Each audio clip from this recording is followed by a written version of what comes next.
So hi everybody, what is up. कैसे हो आप लोग? आप सभी को मेरा सादर जय Jinendra. I hope you guys are doing great and awesome. तो चलिए शुरुआत करते हैं एक बेहतरीन इंट्राडे वीडियो के साथ, जहां पे मैं आपके साथ शेयर करने वाला हूं एक बेहतरीन इंट्राडे टूल जो आपकी इंट्राडे ट्रेडिंग को बहुत ही इजी करने वाला है। आपको ट्रेंड आइडेंटिफिकेशन में दिक्कत होती है, कोई प्रॉब्लम नहीं है, प्रॉब्लम सॉल्व हो जाएगी। आपको ये मालूम नहीं पड़ता है कि यार ये जोन तो है, वहां पे फेक ब्रेकआउट होता है, मुझे यहां पे ट्रेड नहीं लेना चाहिए, तो वो वाली प्रॉब्लम भी सॉल्व हो जाएगी। आपको ये मालूम नहीं पड़ता है कि आज मार्केट ट्रेंडिंग होने वाला है, साइडवेज होने वाला है, कोई दिक्कत नहीं है, वो प्रॉब्लम भी सॉल्व हो जाएगी। बस वीडियो में एंड तक बने रहिए, बिकॉज मैं आपके साथ डिस्कस करने वाला हूं CPR, which is nothing but your central pivot range. So without wasting any further time, let us get started guys and kill it. So guys, let us get started. CPR stands for Central Pivot Range, जो basically आपके chart के ऊपर एक range या एक zone create करता है। Now these zones are created based on yesterday's price action, and ये जो जोन है they act as a strong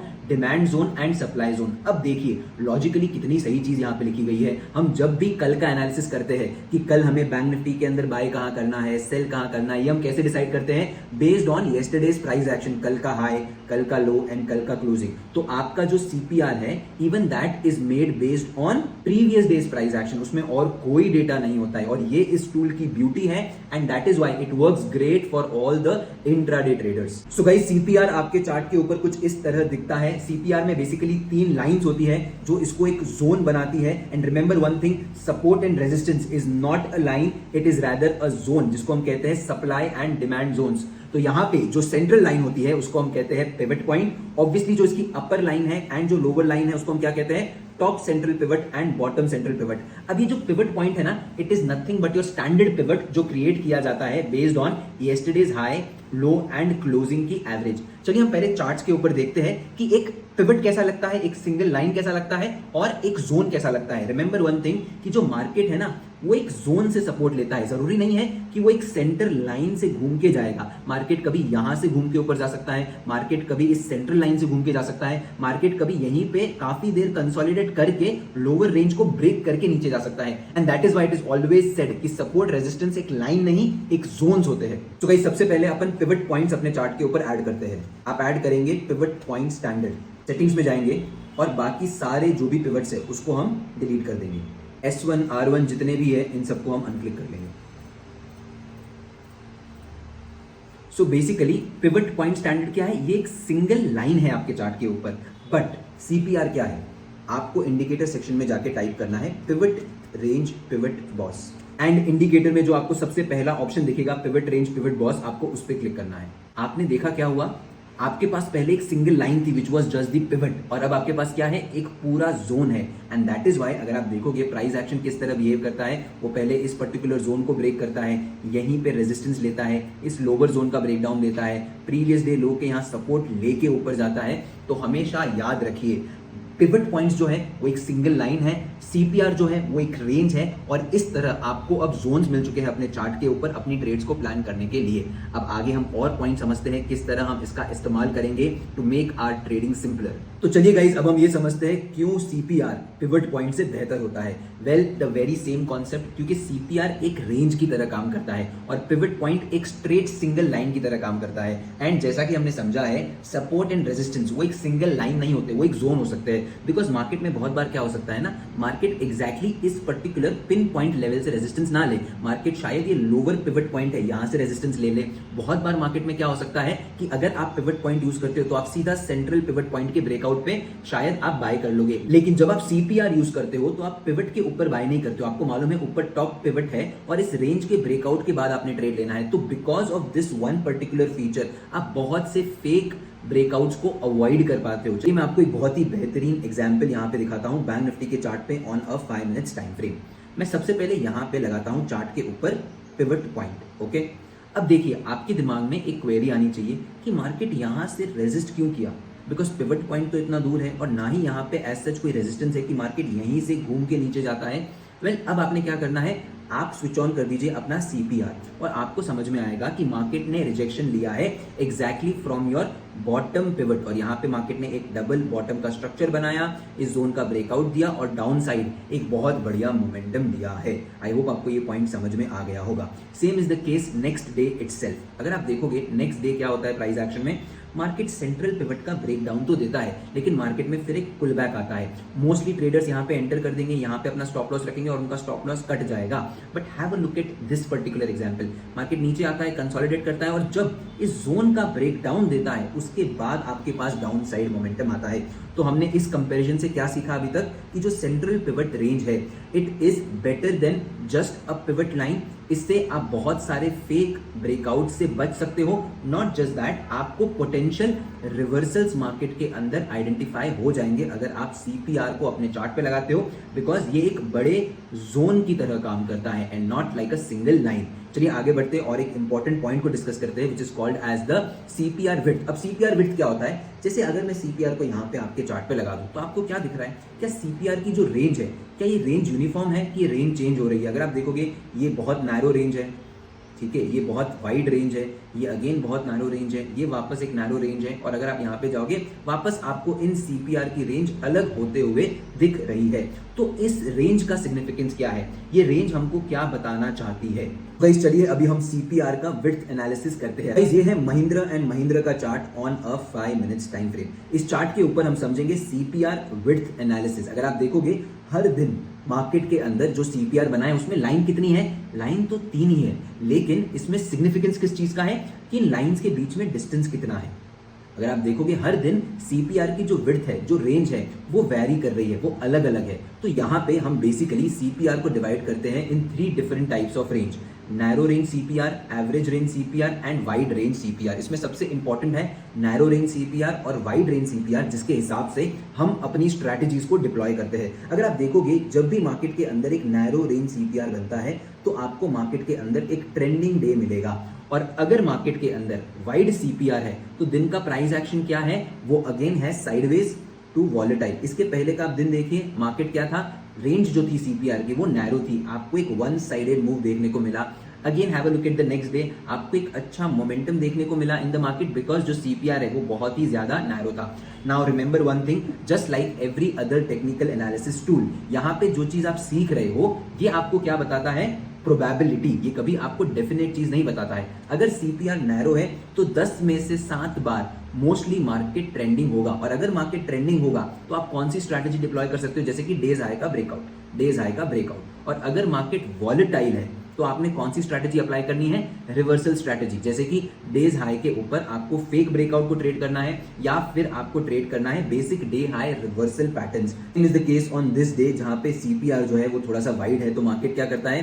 previous day high के यहाँ पे रेजिस्टेंस लेता है, नीचे आता है, सेम इसी जोन के ऊपर सपोर्ट लेके फिर जाता है। मतलब मार्केट थोड़ा साइडवेज टू बुलिश रहता है, ना कि स्ट्रेट अवे बुलिश मार्केट, जो हमें यूजुअली नैरो रेंज सीपीआर में देखने को मिलता है। तो एज अ इंट्राडे ट्रेडर जब भी आप मार्केट के अंदर नैरो सीपीआर देखते हो तो आप ब्रेकआउट ट्रेडिंग प्लान कर सकते हो। जब भी आपको लगता है कि सीपीआर बहुत वाइड है, उस दिन आपने क्या करना चाहिए? या तो आप अपनी जो ट्रेडिंग है उसके अंदर जो पोजीशन साइजिंग है उसको आप कम कर दो, आप उस दिन के लिए कम रिस्क लो, और जब भी आपको सीपीआर नैरो दिखता है तब आप अपना रिस्क एपेटाइट बढ़ा भी सकते हो, बिकॉज प्रोबेबिलिटी अच्छी है। प्रोबेबिलिटी कैसी है? अच्छी है, 100% नहीं है, 70% प्रोबेबिलिटी है कि इस दिन पे जो आप ब्रेकआउट ट्रेड्स लोगे वो सक्सेसफुल होंगे, प्लस उसके अंदर जो आपको मोमेंटम मिलेगा वो मोमेंटम आपको बढ़िया मिलेगा। तो आई होप आपको सीपीआर विड्थ का अंडरस्टैंडिंग समझ में आ गया होगा। चलिए जाके अब हम बैंक निफ्टी के चार्ट के ऊपर इसका इंपॉर्टेंस देखते हैं।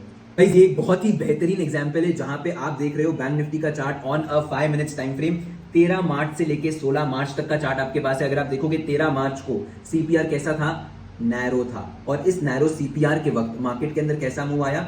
एक ट्रेंडिंग मूव आया। और जब मार्केट में ट्रेंडिंग मूव आता है तब आप क्या कर सकते हो? इन पर्टिकुलर ब्रेकडाउन्स को डायरेक्टली ट्रेड कर सकते हो। इन पर्टिकुलर ब्रेकडाउन्स को आप डायरेक्टली ट्रेड कर सकते हो फॉर अ बिग मूव। और आप देखिए इन दोनों दिन, जिस दिन मार्केट के अंदर जो सीपीआर की विड्थ है वो वाइड थी। कैसी थी? वाइड थी। और दिन का प्राइस एक्शन देखिए, मार्केट बहुत ज्यादा वॉलेटाइल था, और जब मार्केट वॉलेटाइल होता है तो प्राइस एक्शन कैसा होता है? अगर आप देखोगे मार्केट बॉटम सीपीआर से रिजेक्शन लेता है, करंट डे लो का ब्रेकडाउन देता है, सस्टेन नहीं करता है, वापस अपर रेंज में आ जाता है।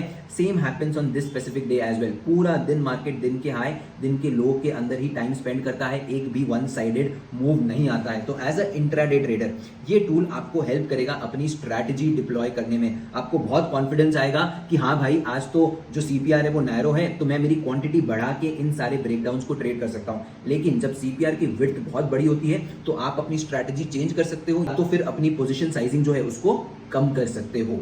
सो आई होप कि आपको ये जो पर्टिकुलर विड्थ का एनालिसिस है वो पसंद आया होगा। अब मैं आपको समझाने वाला हूं कि किस तरह आप सीपीआर की हेल्प से ट्रेंड को आइडेंटिफाई कर सकते हो। अब इसी चार्ट के अंदर क्या आपको सीपीआर ट्रेंड के बारे में कुछ बता रहा है? वीडियो को पॉज करिए और सोचिए। सो गाइस चलिए समझते हैं किस तरह सीपीआर की हेल्प से आप ट्रेंड को एनालाइज कर सकते हो। मैं हमेशा कहता हूं ट्रेंड इज योर फ्रेंड। और जितना भी आपने सीपीआर की पढ़ाई कर ली, लेकिन सबसे इंपॉर्टेंट है ये पर्टिकुलर फीचर ऑफ सीपीआर जो आपकी ट्रेडिंग सिंपल बनाने वाला है, आपकी ओवर ट्रेडिंग कम कर देगा, एक्यूरेसी को बहुत मजेदार तरीके से बढ़ा देगा, आपको मजा आने वाला है। देखिए अभी जब आप सीपीआर को देखते हो, दो तरीके के मार्केट स्ट्रक्चर होते हैं सीपीआर के। एक होता है असेंडिंग सीपीआर, दूसरा होता है डिसेंडिंग सीपीआर। असेंडिंग सीपीआर का मतलब क्या होता है कि मार्केट के अंदर जो सीपीआर है वो इस तरह एक स्टेयरकेस की तरह ऊपर जा रहे हैं, और डिसेंडिंग सीपीआर क्या होता है? ऑब्वियसली स्टेयरकेस की तरह नीचे जा रहे हैं। जब भी मार्केट के अंदर आपको एक सीपीआर अपने पिछले सीपीआर से ऊपर जाते हुए दिखता है, इसका मतलब ओवरऑल मार्केट का जो ट्रेंड है वो क्या है? बुलिश है। और अगर आपको मार्केट के अंदर एक सीपीआर अपने पिछले सीपीआर से नीचे आते हुए दिख रहा है, इसका मतलब मार्केट का जो ट्रेंड है वो बेयरिश है। अब लगाना है बेसिक लॉजिक जिससे बनती है आपकी एक प्राइस एक्शन बेस्ड स्टडी। अब अगर मार्केट बुलिश है तो कौन सा पैटर्न है जो बढ़िया काम करता है? ऑब्वियसली आपका डबल बॉटम। ठीक है, अब समझो अगर मार्केट एक बुलिश मार्केट के अंदर इस तरह नीचे आके सीपीआर का ब्रेकडाउन दे रहा है तो क्या आप ट्रेड लोगे? नहीं लेना है। क्यों? बिकॉज आपका अगर व्यू बुलिश है तो आप कौन सा ट्रेड लोगे? डबल बॉटम का ट्रेड। क्लियर है? अब समझो अगर मार्केट बेयरिश है तो कौन सा ट्रेड आप लोगे? ऑब्वियसली समझिए मार्केट नीचे आ रहा है और यहाँ पे सीपीआर के यहाँ पे डबल टॉप का स्ट्रक्चर बना रहा है, तो आप मार्केट में क्या करेंगे? आप सेल साइड की पोजीशन बनाएंगे। अज्यूम कीजिए कि नेक्स्ट दिन मार्केट का जो सीपीआर है वो नीचे है, प्लस सीपीआर बहुत ज्यादा नैरो है।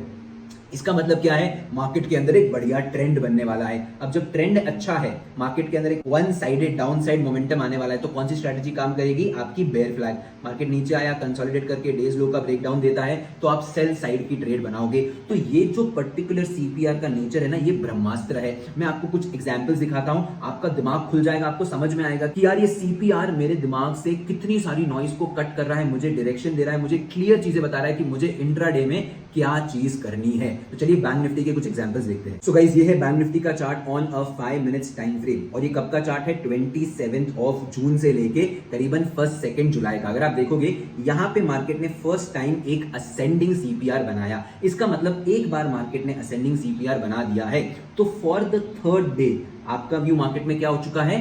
बुलिश। क्या ये चीज क्लियर है? अब बुलिश मार्केट के अंदर आप अपनी ट्रेड्स को कैसे प्लान करोगे? कौन सा पैटर्न देखोगे? W pattern. अगर आप देखोगे इस दिन मार्केट ने क्या किया, यहाँ पे एक छोटा डब्ल्यू पैटर्न बनाया, इसका ब्रेकआउट दिया और डेज हाई तक जाता है। सेम मार्केट वापस करेक्ट होता है, यहीं पे एक डब्ल्यू पैटर्न बनाता है, इसका ब्रेकआउट देता है और मार्केट जाता है डेज हाई तक। Let's have a look at the next day. Market इतना जोर से नीचे गिरता जरूर है, लेकिन नीचे गिरने के बाद यहाँ पे कौन सा पैटर्न बना? मार्केट बनाता है डब्ल्यू पैटर्न, इसका ब्रेकआउट होता है, एक अच्छा मोमेंटम आता है ऑन द अपसाइड। ये एग्जांपल तो और भी मेरा फेवरेट एग्जांपल। अगर आप देखोगे मार्केट नीचे आता है, ठीक है, इस जोन का ब्रेकडाउन देता है, लेकिन हमें तो क्या करना है? हमें शॉर्ट साइड ट्रेड नहीं लेना है। क्यों? बिकॉज जो सीपीआर है वो क्या बता रहा है? ओवरऑल ट्रेंड जो मार्केट का है वो ट्रेंड क्या है? बुलिश है। और सीपीआर के ऊपर इंट्राडे का प्राइस एक्शन भी बुलिश हो गया। अगर मार्केट इंट्राडे में डब्ल्यू पैटर्न का ब्रेकआउट दे रहा है अबव सीपीआर, इसका मतलब ये है इंट्राडे स्ट्रक्चर क्या है? बुलिश। ओवरऑल मार्केट का ट्रेंड क्या है? बुलिश। आपकी probability of trade working out in your favour क्या हो गई? 80%। आपको क्या होंगे? बड़े प्रॉफिट, छोटे स्टॉप लॉसेस। तो यहां पे आपको बढ़िया ट्रेड मिल चुका है, मार्केट डेज हाई तक जाता है और उसके ऊपर भी जाता है। नेक्स्ट दिन का प्राइस एक्शन देखिए। अब आप बोलोगे नेक्स्ट दिन भी तो मार्केट ने क्या किया है? एक अच्छा असेंडिंग सीपीआर दिया है। मैंने आपसे क्या कहा है कि सोने पे सुहागा तब होता है जब आप ओवरऑल मार्केट के ट्रेंड के साथ ट्रेड करते हो प्लस इंट्राडे ट्रेंड के साथ ट्रेड करते हो। यहां पे मार्केट ने बहुत सारे डब्ल्यू पैटर्न बनाए, लेकिन कहां पे बनाए हैं? कहां पे बनाए हैं? जल्दी बताइए। सीपीआर के नीचे। तो ये हो गए इनवैलिड। आई होप आपको ये एग्जांपल समझ में आ गया होगा फॉर अप ट्रेंड। अब मैं आपको डाउन ट्रेंड का एग्जांपल बताता हूं। तो गाइस ये है एग्जांपल डिसेंडिंग सीपीआर का in bank Nifty on a 5 minutes time frame. जैसा कि आप यहां पे देखते हो मार्केट नीचे की तरफ आना शिफ्ट हो चुका है, ठीक है। तो यहाँ पे जो ओवरऑल ट्रेंड है वो डाउन ट्रेंड में शिफ्ट हो चुका है, ये आपको सीपीआर बोल रहा है। अब जैसे ही मार्केट के अंदर आपका व्यू क्लियर है और मार्केट सीपीआर के नीचे ट्रेड कर रहा है इंट्राडे में, तो आप क्या करोगे? आप अपना ये वाला जो बियरिश पैटर्न है इनके ब्रेकडाउन को ट्रेड करोगे। ये कौन सा पैटर्न हो गया आपका? Symmetrical triangle pattern breakdown, narrow CPR in a down trend. बहुत बढ़िया ट्रेड मिल चुका है। सेम आप वापस यहाँ पे चले जाइए, ये क्या हो चुका है? मार्केट के अंदर ऑब्वियसली एक डाउन ट्रेंड है, सीपीआर भी वाइड है और आपने कौन सा ट्रेड लेना है? सिर्फ डाउन साइड की तरफ ट्रेड। अब यहाँ पे अगर आप देखोगे एक डबल टॉप का ब्रेकडाउन मिला आपको, उसके बाद मार्केट एक पुल बैक देता है और नीचे तक जाता है। Let's take another example of the next day. CPR कैसा है? नैरो है। अगर मार्केट सीपीआर के ऊपर ट्रेड कर रहा है, मतलब इंट्राडे ट्रेंड क्या है? बुलिश है, ठीक है, लेकिन ओवरऑल ट्रेंड क्या है? बियरिश। तो हम इसके ऊपर कोई भी ट्रेड नहीं लेंगे। मार्केट यहाँ पे डबल टॉप बना रहा है, हम ट्रेड नहीं करेंगे। मार्केट यहाँ पे डबल टॉप बना रहा है, हम ट्रेड नहीं करेंगे। हमें क्या चाहिए? मार्केट नीचे जाए, कंसोलिडेट करे, इस रेंज का ब्रेकडाउन दे, तो आप पुट साइड की तरफ एंट्री बनाओगे। Have a look at next day as well. Market क्या करता है? नीचे जाता है, वापस सीपीआर की तरफ आता है, वाइड सीपीआर है, यहां से एम पैटर्न बनाता है और नीचे की तरफ एक बढ़िया डाउन साइड मोमेंटम देता है। ये अगेन एक बढ़िया एग्जांपल है आपके लिए, जिससे आपको समझ में आएगा प्राइस एक्शन कितना बेहतरीन तरीके से काम करता है। यहाँ पे अगर आप देखोगे मार्केट नीचे आया, नीचे आया, नीचे आया, हमें यहाँ पे कोई ट्रेड नहीं बनाना है। जब मार्केट सीपीआर के नीचे जाएगा, यहाँ पे इस पर्टिकुलर डेज लो का ब्रेकडाउन जाएगा, तब आप बेयरिश ट्रेड लोगे, आप बुलिश ट्रेड नहीं लोगे, बिकॉज ओवरऑल ट्रेंड क्या है? बेयरिश है। तो इस तरह आपकी नंबर ऑफ ट्रेड्स कम हो गई, ओवर ट्रेडिंग नहीं होगी, और आप जब भी ट्रेड लोगे ना, आप अल्टीमेट कॉन्फिडेंस से लोगे। आप एक चीज का ध्यान रखना कि जब आप ट्रेंड के साथ ट्रेड लेते हो, जब आपका व्यू क्लियर होता है, आप अपने व्यू के हिसाब से ट्रेड लेते हो, तो हमेशा आपको अपनी ट्रेड को होल्ड करने में कॉन्फिडेंस आता है। Have a look at this next example. यहाँ पे मार्केट में क्या हो गया है? एक असेंडिंग सीपीआर बन चुका है। इसका मतलब अब आप यहाँ पे बियरिश ट्रेड लेने का प्लान नहीं करोगे। लेकिन क्या इससे आपका ट्रेंड कंफर्म हो चुका है? नहीं। मैंने आपसे क्या कहा था? आपको स्टेयरकेस बनते हुए दिखनी चाहिए, मतलब आपको एक असेंडिंग सीपीआर नहीं, इसके बाद एक और सीपीआर चाहिए on the upside to confirm your trade on the bullish side. तो आई होप आपको ये सारी चीजें समझ में आ गई होगी। मैं आपको सिर्फ एक चीज कहूंगा, बार बार कहूंगा, सीपीआर के सारे कॉन्सेप्ट्स भूल जाओ, लेकिन अगर आपने ट्रेंड एनालिसिस वाला सीपीआर का कॉन्सेप्ट समझ लिया, तो आपकी इंट्राडे ट्रेडिंग की जो 100 प्रॉब्लम्स है ना, उसमें से 90 प्रॉब्लम सॉल्व हो चुकी है।